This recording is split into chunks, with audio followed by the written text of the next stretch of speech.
Ballzy News. Yo, what's going on, people? Welcome to Ballzy News. News with balls. I am Buc Ballzy, and I'm here to bring you the info that I feel falls through the cracks because everybody got platforms, content's coming at us, boom, boom, boom, boom, boom. All of it's not worth your attention. I've always been one of those guys who people be like, did you see this? Did you hear that? Do you know about this? And I'm like, nah, because I be doing my own thing. Like, I got my own peripherals. I go with my gut, my heart, my instincts. I kind of know where to steer the ship. You know, I got hindsight. I call it eagle vision. You know, I've always had, I guess foresight on things, good taste, so I'm not tooting my own horn. We all got our own genius. We all got our own strengths. And I just know mine sometimes can be seeing things where others don't see it. And then they come around later and they may never say, hey, Buck, you was right about that. But I see it in their actions. I see it in their deeds. And they show me their appreciation in other ways. So I'm here to give the appreciation back. As y'all know, I got a podcast called Cushion Chemtrails, but I don't get to get into everything on there because it's me and my boy Emmett's platform. Shout out to my boy Emmett, Smooth, Soze, my guy. We built that together, and sometimes some of the things that I want to get into, just we don't have the space or it's not the right time. It doesn't fit in the flow. So I got extra things that I see because I'm always researching, always looking at, what's going on out there, the narrative they're trying to push and where we need to be looking. So basically, long story short, y'all, I'm going to give y'all, unadulterated stuff that I think is important pretty much. And I'm going to let the people speak for themselves. I'm going to put people onto my platform who I feel are important and who need some shine and issues that are important. Starting off with Shine. Since I said Shine, big up to Shine and Puff Daddy. He don't go by Puff Daddy no more. He go by Love. So Love is doing things. Of course, what a great name to vibrate on, man. And even when you talk to him, he got a vibration that just seemed like high power, I was just listening to Scarface. So we're going to get into Scarface later. But it was great to see P. Diddy or Love on the screen with my man Shine Monroe, or let me get his name correct. I'll come back to y'all on that. Matter of fact, let's get the clip going and then I'll come back. You guys check it out for yourself. So let me put my Oprah on right now. To get into it, briefly explain to me the fight that you're up against. Well, I had a meteoric rise, I guess you would say. And, I'm an outsider that was an insider. I grew up in Brooklyn after I left Belize when I was about 8 years old. So I'm not a part of the oligarch, the elitist society, even though my father, was the prime minister of the country. I wasn't necessarily a part of that. I went to the States, thank God for people like you that discovered my talent, and I was able to sell millions of albums and nominated for Grammys and have success on my own. And so I was an outsider who was connected to the insiders. And, we still in Belize, they have that neo-colonial mindset that, certain classes, certain races are supposed to stay in their place. And, so if you're not a lawyer, if you're not a doctor, if you're not part of the elite club, you're not supposed to be in the House of Representatives. Certainly someone who was a rapper, they don't even know what a rapper is. So now when I come, I don't fit the mold. Yeah, my father was a prime minister, but, I was in jail 23 years ago when I was 19 years old. And in Belize, the rich and powerful, they don't go to jail. Man, what an amazing transformation for my man Shine Borough. Of course, some of us may know him as Shine Poe from back in the day. I was a big Shine fan. Bad boy, who else doing back in the street? Bad boy, that was knocking. One of the hardest tracks since Biggie passed was that one right there. Like, it put Bad Boy back, like, to that street, that grit, that, having one of the hardest tracks that everybody had to play, even here on the West Coast. Like, Shine, yeah, he put in his work as, an artist. And then, of course, we know he had his unfortunate situation with in the club with the shooting, went to jail. And now to see him, the leader of the opposition party, there in his country of Belize and standing up for his people and making a change that way is just mind blowing. I mean, we've seen some remarkable things in hip hop with our elder statesmen and moguls going on to do great things, regardless of how you feel about them and their personal life. For people like Love, I'm talking about a transition, from young guys getting money and whatever people may have thought of rappers at the time, misogynistic and just, egotistical, all these things, profane, and they didn't think hip hop would last, to now look at them, Of course, we haven't controlled the narrative in hip hop like we should, but I love seeing things like this because that's how we take back the narrative. So I'm giving y'all stuff that we could take back our culture. Look at Shine. Like Love gave him his love and said he's stepping in and being a leader for his people and fighting against this 11th Amendment that's trying to change the law so that people like him can't rise from nothing to become a leader. That's amazing, man. Salute to Shine and Love, straight up. Let me know what y'all think, though. Things can change overnight, And this law is going to set us back generations. I'm in politics to affect the change.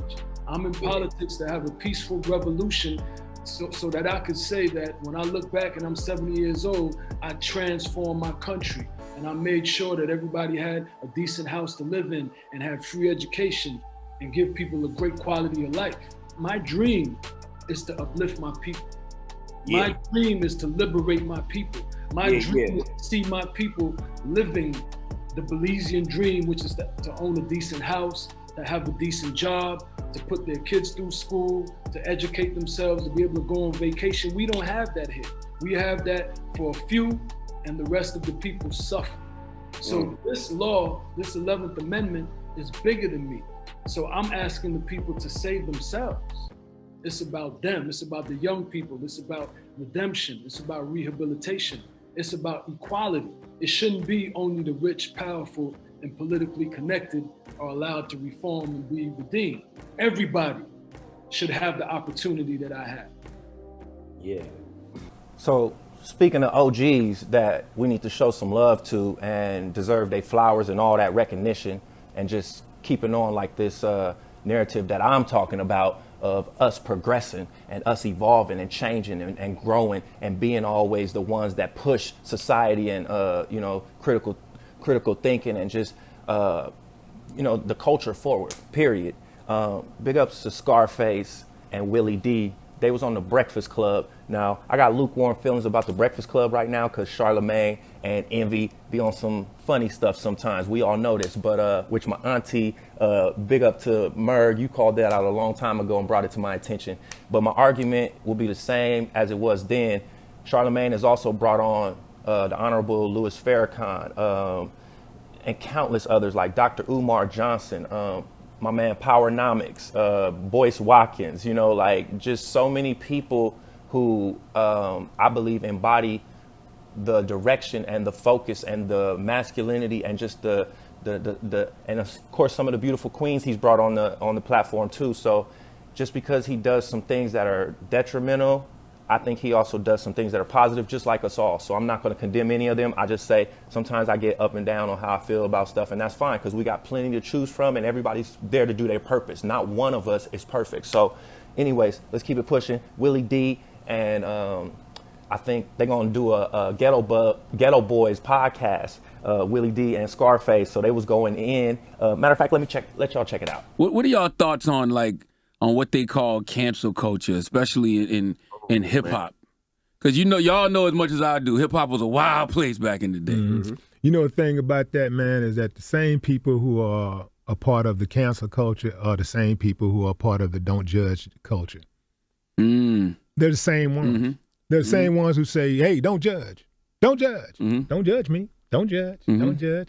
And the reason why they say don't judge is because they want to be able to do all the dumb shit that they can do and nobody say anything about it. Mm-hmm. Right? People want to be able to do dumb shit with impunity. Mm-hmm. Okay? Impunity. So when you look at that, you go forward, you say, okay, now they're talking about, canceling people. Mm-hmm. It's the same people who say don't judge. Mm-hmm. Don't judge me. They're the same people. Right. If you pay attention to it, man, you won't even be fooled by it. So the thing is that I would encourage anybody to do, if you stand for something, stand on it, man. But the further I got along, the further it dumbed down. The further we went along, the further the music dumbed down, man. You know what? Summer of Soul, have you seen this yet? No, I ain't seen it yet. The Questlove joint. Summer of Soul is a must-see, man. It's a must-see. You know why? Why? Because people, like those people that were on that stage was so dope. And then you listening to that music and you're wondering, like, what happened to our music, bro? Like, what happened to the music? Like, what happened to us? Like, we were so dope and so far ahead of our time, so young, so gifted, so black, until you had to dumb us down. You had to take all of that great music away from us. Are you ready to listen to all the beautiful black voices, the beautiful black feeling, the beautiful black waves moving in beautiful air? Are you ready, black people? Are you ready? 6 weekends of major artists. The Panthers were the security and kids were sitting up on the trees. I was nervous. I didn't expect a crowd like that. Something very important was happening. It wasn't just about the music. Yeah, so as you see, Willie D is not having it. Scarface is not having it. The points that Scarface made about, the soul of summer of soul, and just our music and it being ours and how dope we were and how innovative we were and ahead of our time we were and what happened, and how it had to be dumbed down. And that's why he don't put the music out no more. I think they was making great points, and even Willie D with the whole cancel culture stuff, he pretty much laid it out for you. The same people that's saying, don't judge me, are the same ones turning around with the cancel stuff. So how does that work? And that's why you got to put your foot down, like he said, and stand for something sometimes, because if you don't, they will inch in and push you right on out the way, the authentic thing, and put in your place something that's not authentic, something that's not organic, a semblance of what it used to be, a remnants, whatever that word is. We're trying to remember. We're trying to get back into our form, because we lost, We're disunited, So let's bring it back, y'all. Shout out to the brothers. I'm going to be checking out their podcast whenever it comes out, for sure. And our music, man, made us, it bonded us so tight. Mm-hmm. It bonded us so tight that the powers that be had to go in and separate us from our music, man. Right. Like, we are not making the music that we was making, a long time ago. We've always had sucker MCs. I mean, if not, Run DMC would have never made the song Sucker MCs. So that was sucker MCs back in our day.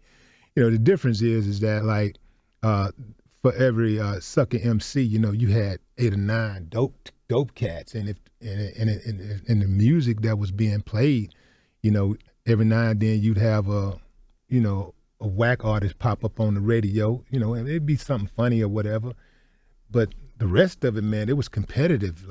Like, I like the idea of doing something where you're so good at what you do that other people say, damn, I wish I could do that. Well, that ain't how hip hop is anymore. See, it used to be like that. And it's too bad we ain't gonna get the Lupe and Royce podcast. I know y'all up on the Lupe and Royce stuff. I'll give y'all my piece on it, and then I'll play y'all the clip. So I think it was great for the culture, all the talk that was had. I just feel bad that it was those two that had to do it, because we lost something great. Those two being friends and being a powerhouse and doing their podcast would have been much more beneficial than those conversations that we just had over Instagram Live and a couple battle tracks. Because if that could have sustained for a year or two, or however long a podcast could have went on, that would have been unlimited gems. And the people they would have brought on and the things that would have spawned from that, and just the example that would have set, and they talking about trying to push the culture back to a place of, where it has integrity and all these things that we grew up on, that they grew up on, that they still stand for. Well, them being united could have done that better than them trying to tear each other down. And I don't blame Royce. I think that was Lupe. Lupe seemed to have some type of alter motive with the whole pushing of that collective that he was trying to make into some rap Olympics that everybody needs to be a part of to prove they're the best? You really, really good, but you're not the best because you ain't got no EO Dub title. So, what the EO Dub title look like? I mean, it looked like that you can walk around and say I'm the best motherfucking rapper and prove it, and the rest of the rappers were like, yeah, he's the fucking best. It's like, bruh, for one, Royce was never saying he was the best. He was checking others that was saying they was the best. And for two, Royce was a part of one of the best rap groups of all time. Let's not get it twisted. Like, lyric-wise, come on now. So why does he need to go to some EO Dub? If the smoke and you want to be the best, and this is for any nigga, any rapper, any any rapper, business with a deal. If you want to be the best, go to EO Dub. Lou, why are you showing out in front of these people, man? Even though I think Lupe made great points, and I don't consider myself a gangster or a nerd, but I can feel both sides. So I understand where they both coming from, and both are valid. I just didn't think it should have been them two to have it, and I still stand on that. I told everybody I talked to about that. Lupe was trying to make a fool out of Royce, but it didn't work, bro. So you think that winning is to just do a bunch of lyrical miracle shit. Me winning is to make you look crazy. I'm not trying to do lyrical miracle shit with you. But since we don't have any terms or conditions, I don't have to share or abide by any rules except the rules that I write.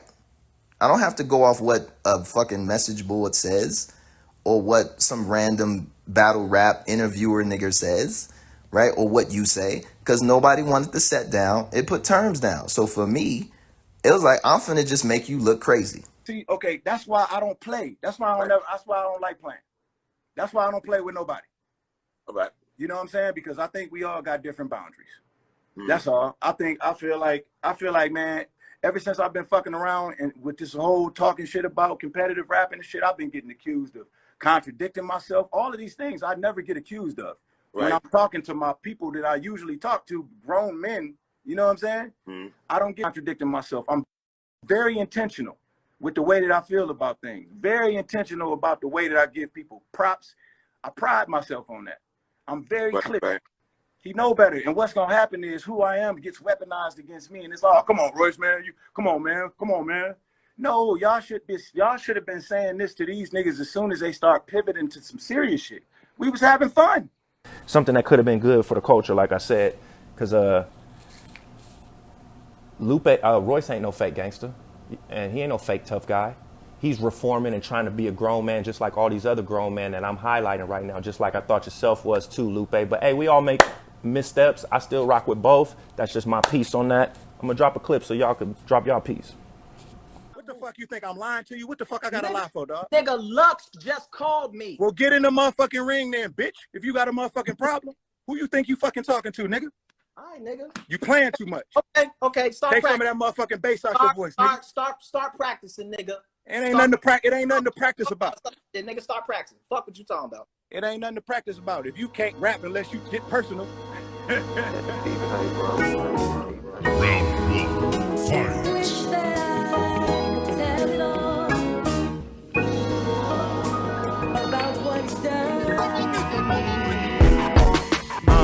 Solidarity like that muscle we refuse to flex. That synergy that these niggas just refuse to tap into. In our disparity, match our hustle, we exude success. Attack us mentally, that's that energy kings get trapped into. Therefore, I'm done promoting the dumb shit. I'll put a hole in your son while he holding your sun chips. While you over there with a chip on your shoulder like you over or some shit. Your flow is redundant. I separate your body from soul. Now your body is cold, spiraling out of control. Then I bring the receipts. Lambda. I think that shit was sweet. I wish I could just kiss you on the cheek. Nerds have their hands in everything. Gangsters won't even touch the police.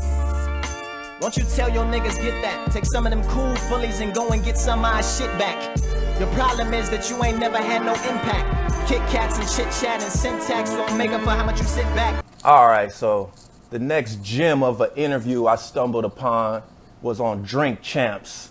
Shout out to Nori and the crew, and big ups to my man Beanie Siegel Beans, the Broad Street Bully. I've always been a Rockefeller fan. Anybody that knows me knows that before I even know who the hell Rockefeller was and what they named him after. And Jay-Z was always a big inspiration of mine, from the music to just how he carried himself to the boss moves, how whenever he said something, the culture reacted, you know, the button-up shirts to the no more Cristal, and just when he started making his business moves. You know, I was also a big Master P fan for the same reasons. It was always bigger than the music for me. And I guess I just always had that business sense, that mind. So now that brothers are getting into ownership and realizing our power, it resonates with me so much. I'm not in the music industry anymore, obviously, but here I am still making some content because I understand the importance of it. So the reason why I'm bringing this up is because I know some revelations have been made recently about Jay-Z. I've always stood by Jay-Z, my brother and my cousin. Shout out to Bills and the banker, the black banker, Bono. But yeah, they've always told me, you know, some of the snake things they feel like Jay-Z has done. And when Dame Dash came out, and then I saw Cameron on Drink Champs also. But you know what? The one that really hit me was this one, Beanie Siegel. Beanie Siegel tells the story of being in jail in shackles. And he says his man Jay-Z, they asked him, Jay, can you vouch for Beanie Siegel's whereabouts? Pretty much it sounds like the way the story was going is they was thinking about releasing him, but they needed somebody to say that, you know, give him the okay.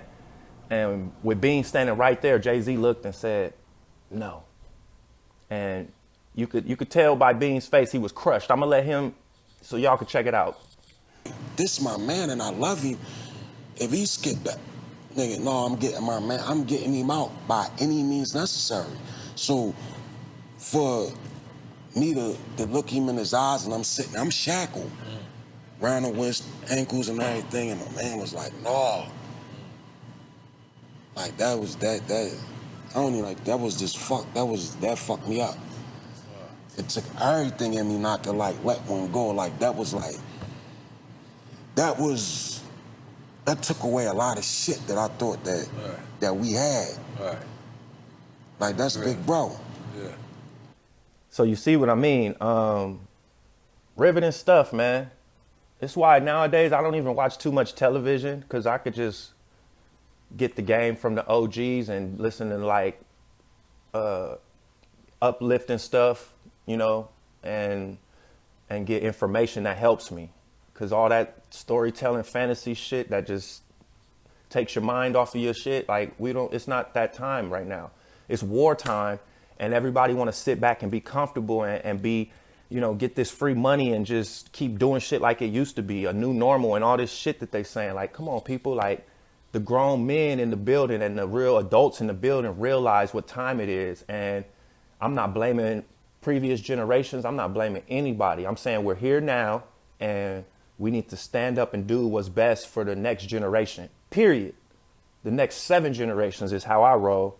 So yeah, man, yeah, this interview made me feel different about Hove for the first time. Like other times when people pointed stuff out, like I always said, like, I don't know the man personally. I'm not a celebrity worshiper. Like, I'm not that guy.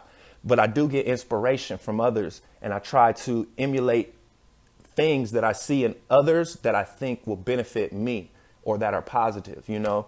And certain things, like I said earlier, I'm not all good and all bad on anybody. I don't worship people.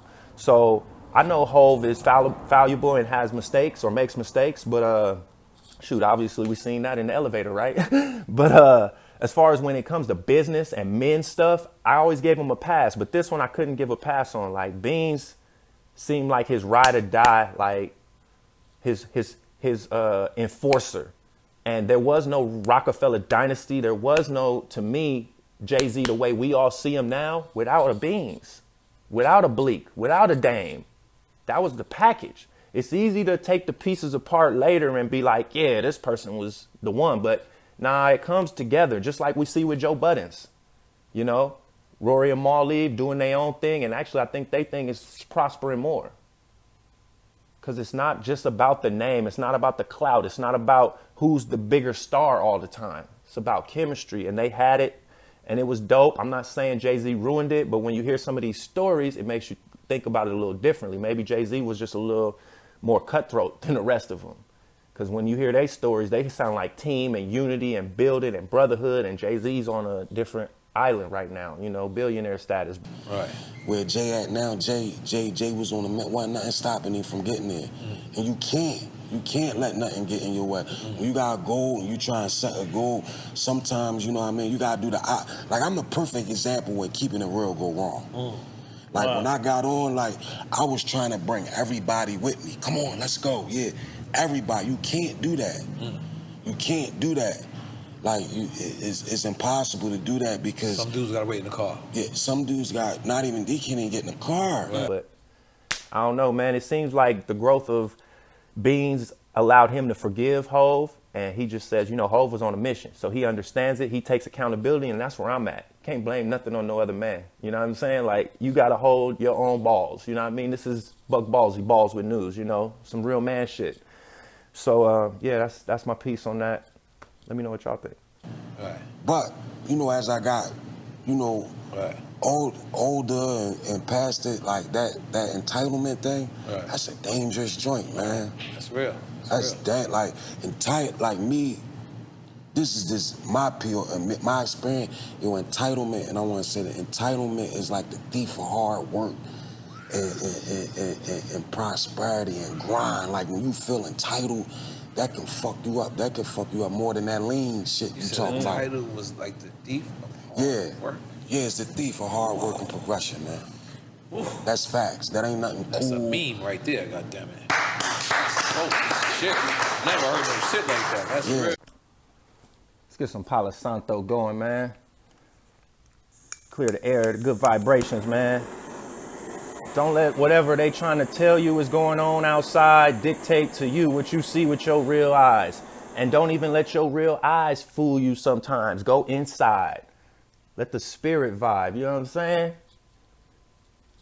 We are spiritual beings living this existence. This thing is much deeper than we think. There's forces at play. If it's a fight that's bigger than you, give it up to the Most High. You know what I'm saying? Ashe to the ancestors that's with us. We ain't scared. So last but not least, let's get into something funny, man. The Olympics. I know y'all saw Snoop and Kevin Hart doing the commentary for the Olympics, man. That is some of the funniest stuff.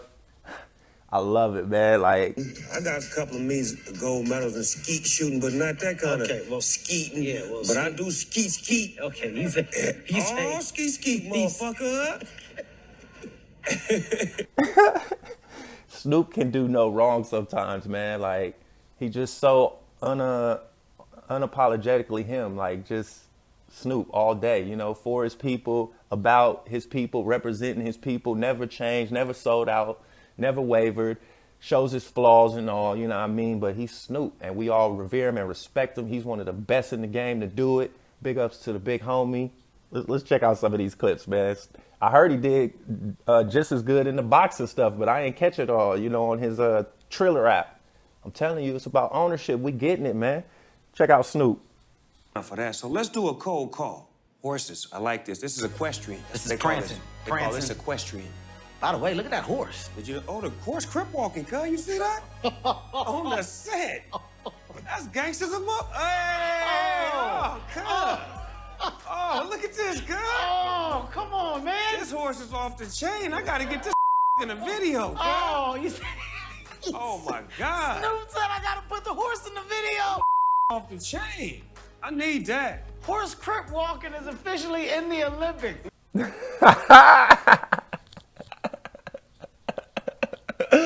Oh, man. Oh, I think Snoop stole the show. They brought Kevin to be funny, but Snoop stole the show. Big up to the big homie, man.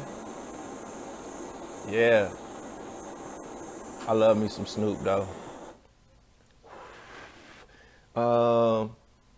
Yeah, I think that's about it. The Olympics, you know, shout out to Simone Biles and all the other Olympians that's doing their thing out there.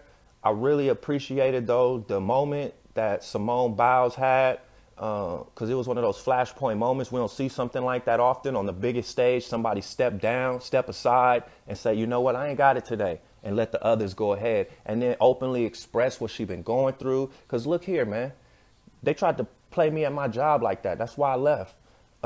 They try to put you in a box, tell you work harder, tell you weak and pretty much, just suck it up. Man, we just went through some crazy stuff this past year. People done lost lives. We getting misinformation from left and right all over the place. People don't know what left, up, and down. Tune in to Cushion Chemtrails. We get through the bullshit for you. But what I'm basically saying is, it's a lot going on for people spiritually, mentally, emotionally. This thing, they've been attacking us on all 4 fields. And I don't take it all in. I put my blockers up. But for people that do and are sensitive to these things, like, that's a lot of stress to be putting on people. I know what they're doing. They're putting us in a state of stress and then telling you that it's some foreign agent that's getting you sick. No, man. Your mind is going to get you sick. Be careful what you putting into your mind. And I'm not saying Simone was putting anything negative into her mind, but she got a lot coming at her, and she spoke on the pressures. And I appreciate her for that. Salute my sister and all the, the kings and the queens out there that's fighting this struggle, because we fighting on multiple battles. We've been at war, I contend. And that's why now that everybody else is seeing the nastiness of this country, now people are waking up and revolting actually all over the world to these governments who are way too big. These governments are supposed to be serving us, my peoples. So, yeah, I'm going to leave y'all like that. Worldwide demonstration coming up in September. Cushion Chemtrails rocking. Everything else I got moving. You could catch some links soon. This is just the beginning. Appreciate y'all tuning in. And, yeah, leave some comments and subscribe and share. Hit the bell. One love. Ballzy News, we out. Beach. We out here. 5,000 keep, 5,000 keep.